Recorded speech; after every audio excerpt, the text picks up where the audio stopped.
Thanks for watching. I'm Margot Kinberg, and this is In the Spotlight, a closer look at a crime novel.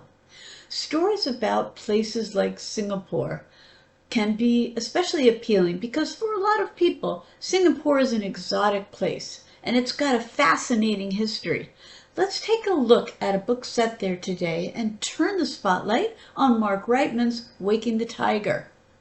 It's 1930s Singapore, and Maximo Bentecourt works with the Special Investigation Department of the Marine Branch.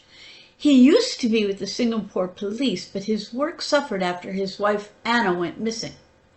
He's still haunted by her loss.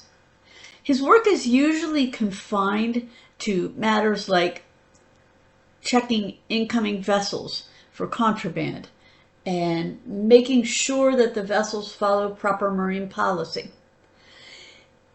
But lately there's been unrest on the wharf, with Chinese dock workers upset about any goods being shipped to their enemy, Japan. Remember, it's 1930s and the start of World War II. So Bentecourt has been busier than usual. Then, the body of a young Japanese woman is discovered. Her death is quickly dismissed because it's thought that she was just a prostitute who committed suicide. Certainly not worth any official attention.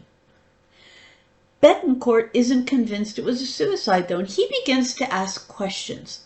He faces several challenges, though. For one thing, there's a great deal of prejudice in colonial Singapore, and the victim isn't white. Neither is Bentecourt. For another, the young woman's death could be related to contraband and corruption at high levels, and there are important people who do not want the pot to be stirred.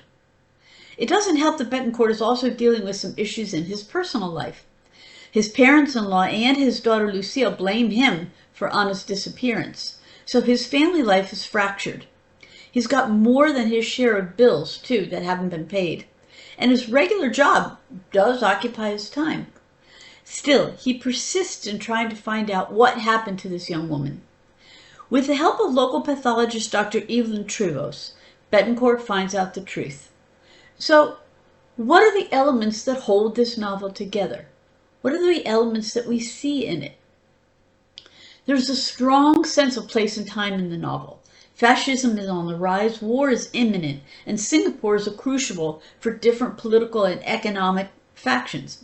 It's also a haven for profiteers and pirates. It's also a melting pot of different cultures, and Wrightman makes that clear. Singapore is still a crossroads. There's also a sense of physical setting as Bentecourt moves about the city. The story is told from Bentecourt's point of view, third person, past tense. He's a non-white person in a racist place, and that place is part of the novel.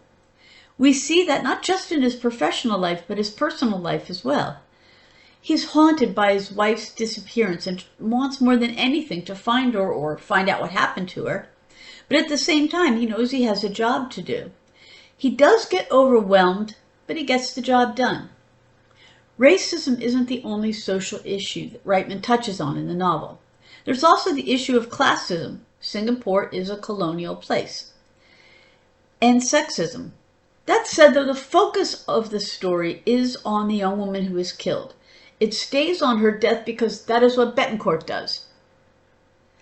The mystery itself, who was the young woman, and why and by whom was she killed, has a sad solution.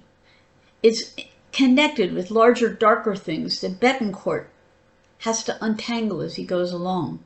And even after the mystery is solved, that doesn't really make everything go away. Still, the major questions in the novel are answered. Waking the Tiger is an historical look at Singapore at a watershed time. It features a strong setting, a tangled web of a mystery, and a protagonist who has to use all of his determination to find the answers. This has been In the Spotlight. I'm Margot Kinberg. Thanks for watching.